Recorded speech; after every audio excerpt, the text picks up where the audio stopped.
very interesting discussion, which affects all of us, not just millennials, as we think about the future of work. I'd really like to kick off, though, by talking with Felicity, who is at MYOB, and just your lens on what Monica has been talking about. Does this mirror the experiences you're having in your own company?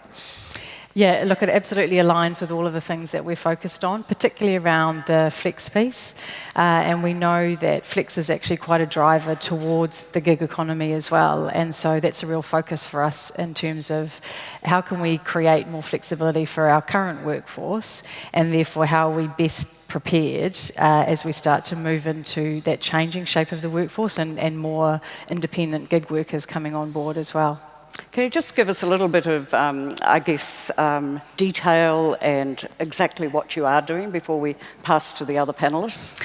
Sure. So just recently we've introduced a new initiative around flexibility, and like many organisations we've had a flexibility policy for a while, but what we found was the experience for our people is quite inconsistent depending on their manager and their manager's mindset around flexibility.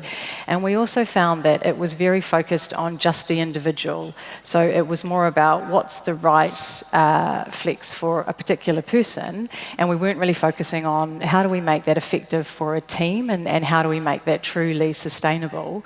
And there's really no one-size-fits-all approach to flex. And look, we know that flex isn't just about working part-time or for parents, so there's so many more options out there, and we really wanted to create a much more inclusive flex culture for our people. So we focus on flex time, flex place, flex choice, and recently introduced flex leave as well. So an additional 5 days leave for team members that they can use that leave for any purpose. We know some use it for the side hustles that Monica talked about, and some are using it just for simply well-being. They are looking for a break, wanting to spend more time with family, maybe training for an Ironman, something like that. We found that that's getting really great engagement and response as well. Mm-hmm. And Amy, I mean, your experience is quite different. You've come out of a professional environment and you've been a diplomat, you've worked in the beehive, you've done all those things, but you've also spotted a gap in the market, and to some degree the company you've set up has been conditioned by your own experience as a working professional who needs flexibility. Just give us a bit of a window into that. Absolutely. As a friend said, I've created a business about flexibility to create flexibility for myself. I think I'm pretty typical, actually, of a professional woman in that I had my children later. I was 30 when I was pregnant with my first child. I had tertiary qualifications. I had years of experience, and I wanted to continue progressing my career, but I also wanted to be able to spend time with my children. And so flexible working became really important to me. And so now I've created a business where I work from home, so I'm not commuting to the office each day. I'm there to drop the kids at school in the morning, and I'm there in the afternoon. I work flexible working hours. I'm quite often working in the evening, but that means I'm around in the afternoon for my children.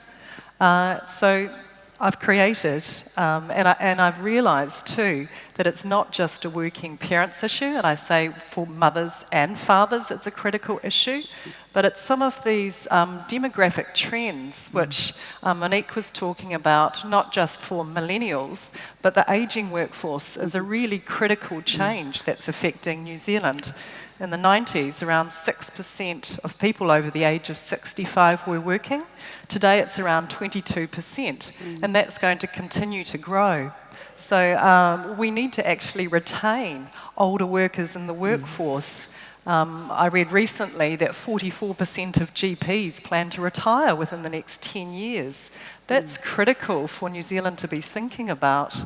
So we're going to be working longer, and we're going to be healthier for longer. So we need to think about how flexible work can encourage people to retain their skills in the workforce.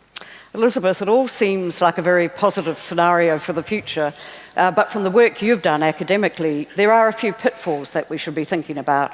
Yes. So building off of what Monica was talking about earlier, people with multiple gigs or hustles or whatever. Some of the research that I've done suggests that it's really hard to transition from, say, a side gig into, if you want, a full-time permanent job. It's just really difficult. So we followed people over a 10-year period, and we looked at that, and the likelihood of you getting into full-time permanent jobs really goes down if you started off in a side gig. So that's one. But the second thing, when I think about, for example, bringing in older workers into the workplace, bringing in different types of people, the research shows that you really have to think carefully about what opportunities this provides them, what opportunities, what challenges it presents their workmates. And so it is a more, you have to think about the psychology of the whole group, not just of the individual as you place them in a position. And what are the kind of factors there? I mean, if you're thinking from a boomer perspective, and a large number of us will be over 65 soon. So, I mean, when you're thinking about that, merging boomers with this big cohort called the millennials, who sound a lot more resilient, but is that really the case? I'm not sure. I'm not 100% convinced, and I don't think the research supports that people are that very different. I think we are affected by the context in which we grew up, but people are people, and everyone looks for meaning and purpose. I don't think it's just the young people. I think it's older people look for meaning and purpose, and all of that needs to be taken into consideration as you design jobs for the future, and as you design the future, it's humans in that future, and that needs to be part of the conversation. Chris, I guess it all starts with the education system and the need to create more resilient individuals coming through. I mean, what are you designing in the education system to enable this to happen? Well, I think one of the big challenges in the education system is we've operated on a 19th century educational model where we're aiming to front load as much education as possible on a sort of a just-in-case basis into young people, and then send them out into the world and say, that's it, you're good to go. When the reality is learning is a lifelong thing now, and people have to dip in and out of it, engage with it, not necessarily in the same formalised sense that they used to, but actually on a much more informal, regular, daily basis. And the education system, I think, is still grappling with that. And that's got big implications for the education workforce. You know, we saw teachers yesterday talking about the enormous workloads that they have. And part of the reason for that is that we're still asking them to work within a model of education that increasingly is pushing against the lives that people are living. And that's creating enormous challenges. And you know, New Zealand's not alone in grappling with this. I think around the globe, governments and countries are only really just starting to get to grips with the fact that the changes, the scale of change that education is going to require in the next decade is radical and huge. But are teachers actually equipped to teach, I guess, people about how to be more resilient? I mean, they've come up through a system themselves. It's interesting. I mean, Alvin Toffler, the American futuristic writer, said that the illiterate of the 21st century won't be those who can't read and write. It'll be those who can't learn, unlearn and relearn. Right. And so actually when we think about what are we equipping young people with, the types of skills and dispositions are far more important than the sort of subject-specific knowledge. So that how are we equipping young people to be resilient, adaptable, have good communication skills, have that ability to unlearn something and learn something new, and do all of that spontaneously and regularly? That's actually where we want to focus our educational experience at that early front end, rather than saying you must know these particular skills or these particular facts, because they change. But don't you need a solid platform of learning anyway before you become a solopreneur working in a company? And I think one of the issues then, if you think of this model of lifelong learning, is who's going to pay for it? Because right now what's happened, or what happened, say, 30 years ago, was companies took on the job of training their employees. But now that you're pushing people out of work, who's going to pay for their training? It's not the companies. The risk seems to be almost entirely on the individual worker. And I think that's a question for society, not just for companies, not just for the individuals or educators, for all of us. How are we going to create a society that enables and funds and pays for everyone to go on this lifelong learning mission. Monica, this might be a nice point to bring you in again, because you have fostered an environment where you do have people who have side hustles as well. But I mean, does the company actually encourage and help with bridging people to that next phase in a changing world of work? Yeah, I mean, Lion Ventures, we're in an interesting space because we're operating like a startup hustle, but we are still within a bigger company, right? So we still have the parent company, Lion, looking after us. So we work with a number of people that are genuinely doing the small hustles, and the responsibility does fall on them from that training point of view. And that is something we need to think about as we go forward, is how do we support that economy and those people on that journey? Absolutely. And I think for employers, it's also recognising that people mid-career might be taking time out to study, to retrain, and not seeing a CV with a gap and thinking that's a negative, but actually it's a positive. And look, I'd add to that as well, the work that we've been doing, starting to look at what the careers of the future look like, we absolutely recognise that within our workforce at MYOB, we do have jobs or tasks within jobs that won't exist in the not too distant future.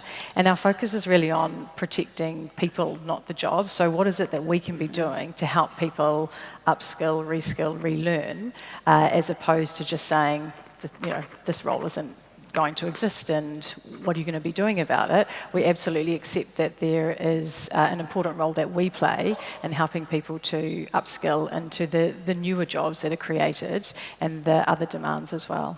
I think it's important to remember that there's a lot of people out in the workforce now who don't have the luxury of being able to say, I'm going to take a gap from paid employment now and go and reskill and re-equip myself for a new job. Actually, they need to continue to earn and learn at the same time.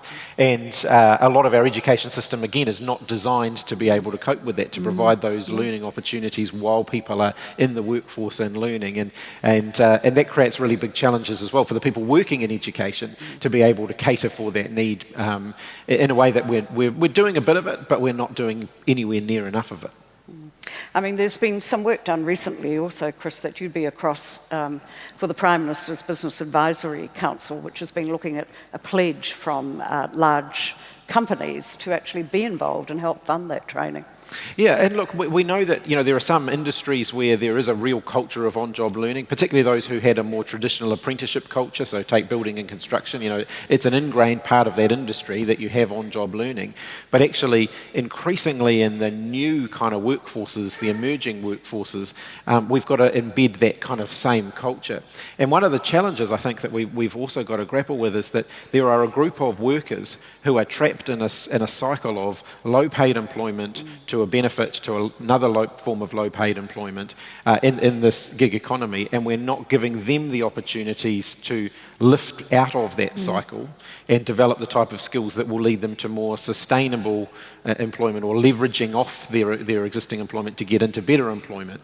We're sort of trapping them in that perpetual cycle, and we've got to think about what does that mean for the welfare system and the way we think about that. Sometimes we might be better to say to someone, don't go and take the first available job, but actually take some time to re-educate and retrain so that you can get a better job that's going to be more sustainable.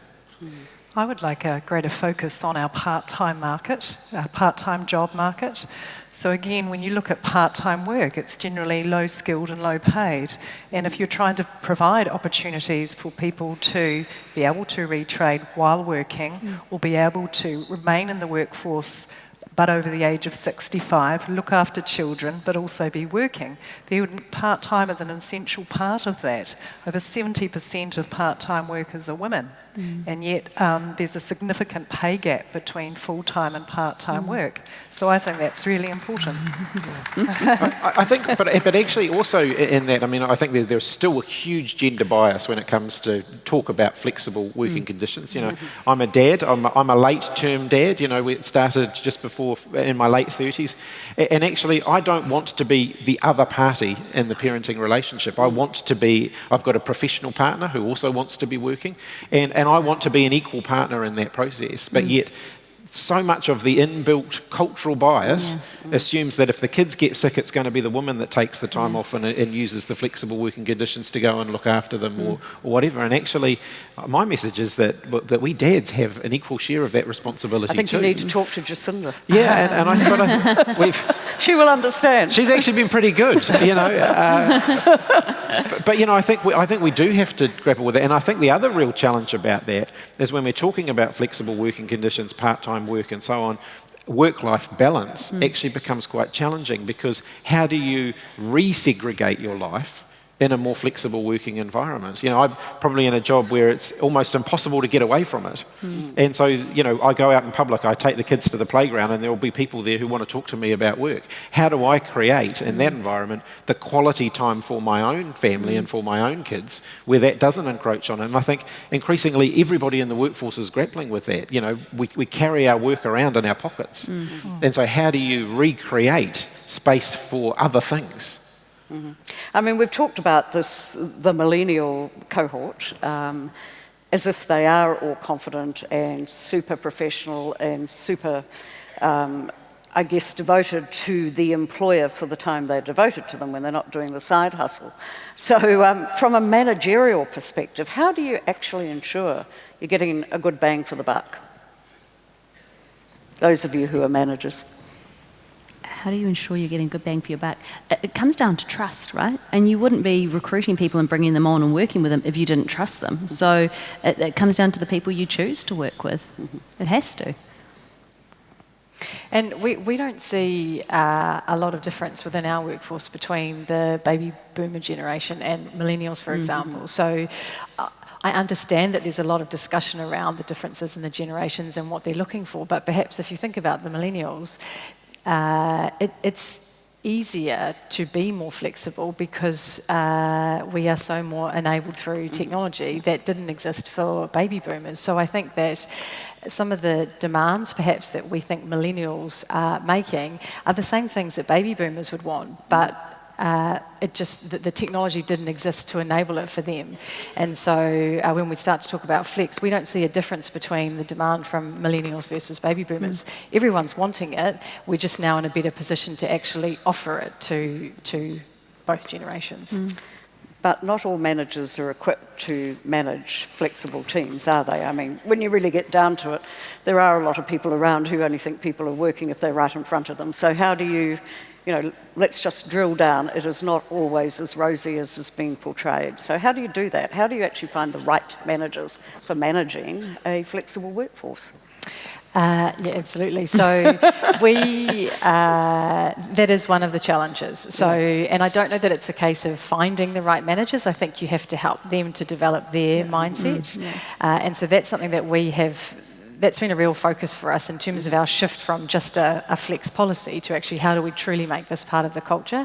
And we do have managers that aren't yet feeling confident and capable of leading teams where they're offering a lot of flexibility. So we had an example of a manager where we had provided laptops to all the teams so that when the time came, if they wanted to work flexibly, remotely, etc., at least they had the hardware to do it.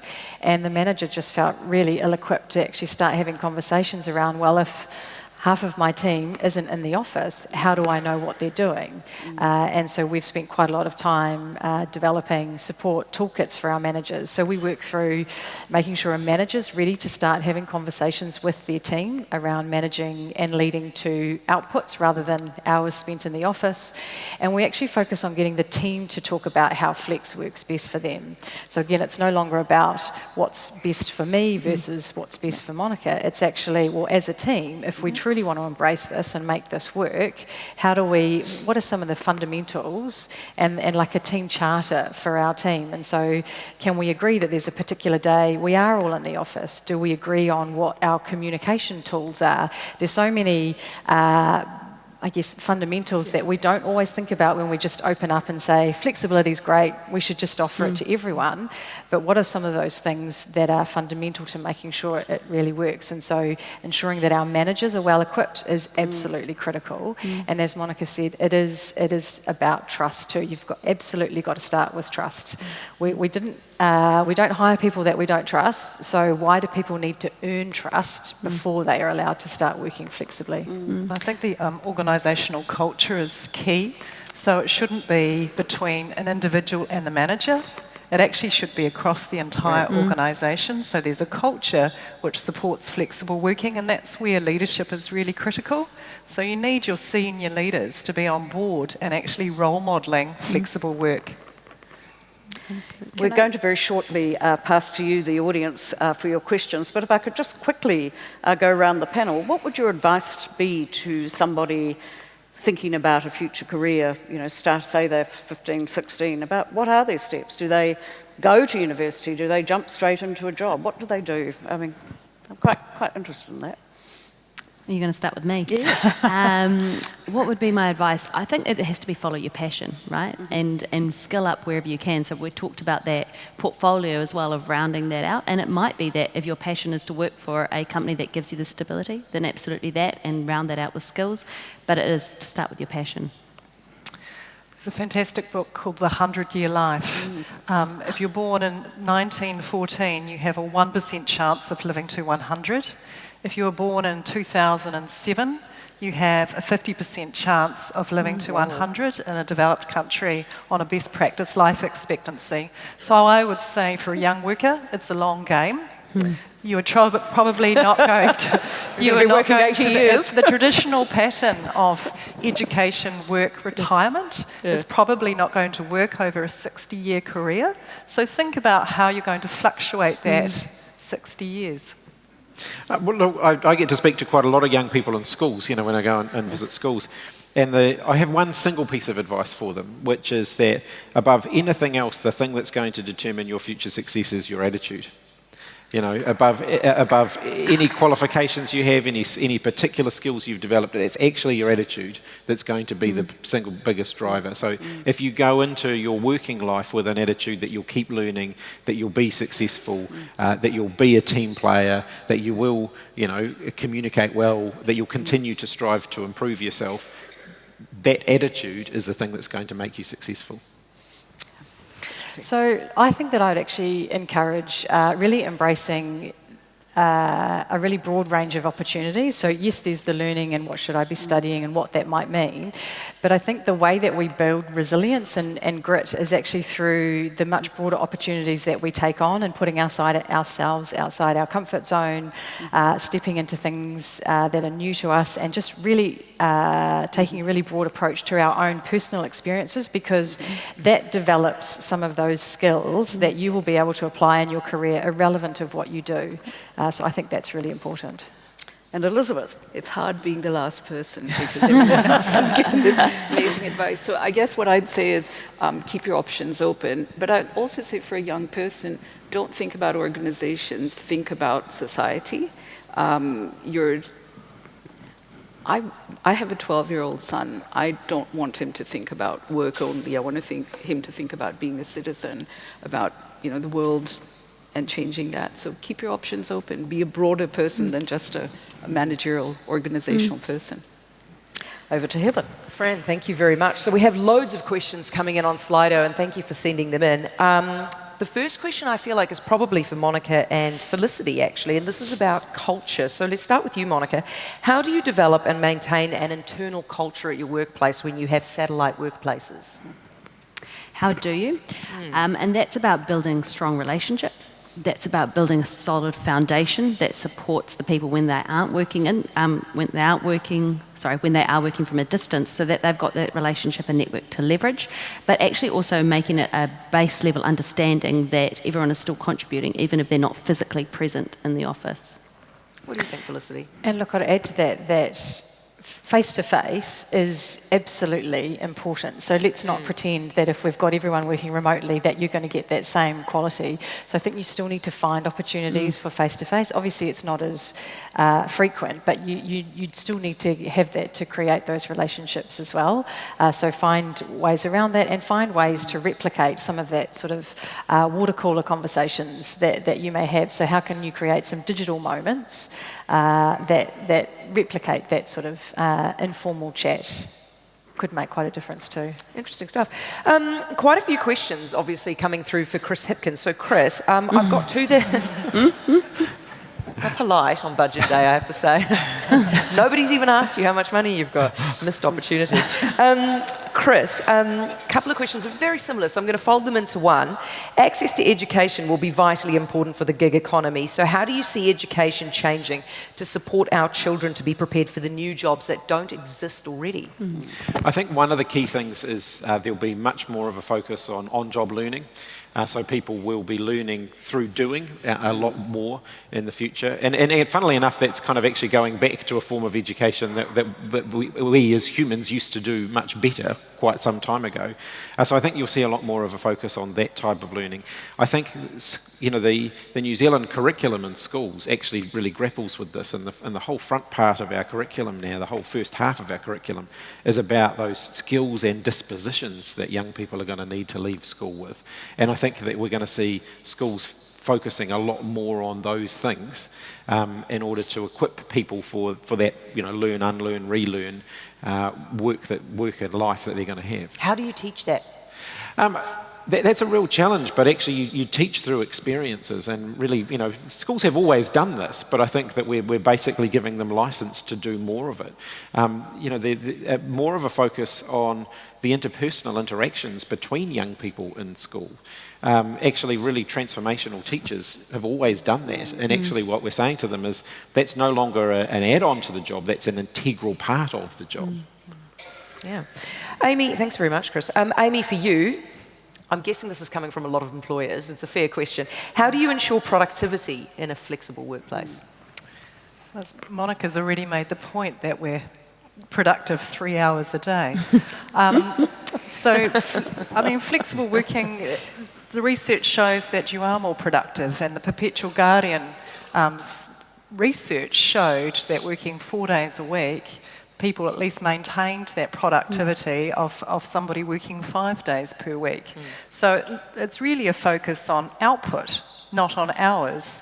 And I spoke a couple of weeks ago about the fact at university you hand in an assignment and nobody says to you, how many hours did you spend on the assignment? Where did you write the assignment, and what time of the day did you do the assignment? You're simply judged on the assignment. Yeah. Did you do a good job or not? And I can't see why in a workplace we can't have a greater focus on output and less focus on, are you doing the job in the office at a certain time? Total mindset shift for some people, It is I'd a imagine. mind shift. This is a really interesting one, and I think we're going to give this one to you, Elizabeth. Do you believe a universal basic income is a necessary, practical, plausible policy for the gig economy? Why the look? It's because I'm really interested in this topic. Yeah. And I think whoever's asked this question is spot on, because this is a social question. And I've been watching the Finnish experiment, and there have been a few experiments on this universal basic income. I think it's someplace we're going to have to go. I'm not quite sure. I don't have the answer, but I think, yes, if you are going to talk about people skilling and learning and lifelong learning, there's a lot of risk in that. So how do we provide the basis for it? So Gareth Morgan didn't have everything wrong. So he was the big universal basic income guy, by the way. Another question that I think you might be able to answer is, what is next, right? We've had this for years. How does it develop? How does it transform?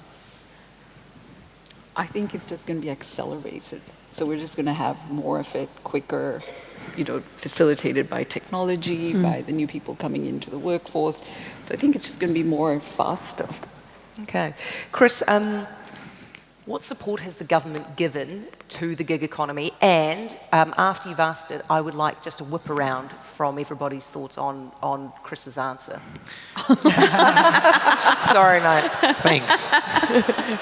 Look, I think you'll find that the reforms of vocational education that we're working on at the moment, this is actually one of the key drivers behind that. We can't keep doing what we've always done, even if we can somehow make it profitable, which clearly it isn't at the moment. But even if we could, the needs have changed, and therefore, we've got to rethink what we mean by vocational education and how we deliver it. So I think that's one of the big shifts. I think if you look at the welfare advisory group's report, they're really grappling with these issues around, what does income, wealth, and welfare mean in the current economy, and it's actually quite different to what it meant in an industrial-dominated economy. And so, I think we're in the early stages of really doing things around shifting the way government operates to better reflect the way New Zealanders now live, which is very, very different to the way government is equipped to interact with them. Okay. Monica, can I start with you and then work around the panel? If you could ask for one thing from the government to support the gig economy, what would it be? I guess it's an attitude change, right? That's what we've talked about. It's the real shift in the way it's working, and so it's the progressive mindset, yeah. Amy? I think it's great that the government has committed to all government agencies being flexible by default by the end of 2020, and I would really like that to be genuinely flexible by default. So I think if the government can lead in that way, then that would be a fantastic example for the rest of our workforce to follow. So, look, I'd question whether the current employment legislation landscape truly supports a gig economy worker. We know that the regulations and the legislation is very much set up around that permanent employee, and so it can make it challenging. There's less security, there's less protection for the gig worker, and it makes it more challenging for an employer to work with a workforce of increasing number of gig workers. So I do think at some point in time we need to relook at the legislative landscape for employment. Absolutely. Elizabeth? So I'm going to be a little bit different. I think that we operate in a data-free zone most of the time, and so it's my uncle's third cousin's experience in gig work was like this, and therefore that's what it is. I would encourage the government to collect data, to collect information, commit to doing it over a long period of time to see how this thing is unfolding. Otherwise, all our actions are sort of just instinctive. I think that's a really, really good point. One of the issues that I've been grappling with in the last few weeks is the contracted public sector workforce. So the people who don't actually work for government departments or agencies but are contracted through them, and they're often the people doing the lowest skilled, lowest paid work, so cleaners and all of that. And we just have no information about that whole workforce, and it's a very, very large workforce. And so I think that's a really good point. We've actually got to get serious about collecting information so that we understand what we're grappling with. Yes. Look, final question, because we are very short on time. I just want a very quick answer from everybody. This has come through on Slido, and it's a really good question. With flexible working, the problem is you can find yourself in a position where you are always on. You're never able to actually escape work. So, very quickly, a tip from each of you, starting with you again, Monica. What is your advice to somebody who is in a flexible working environment? How do they turn it off?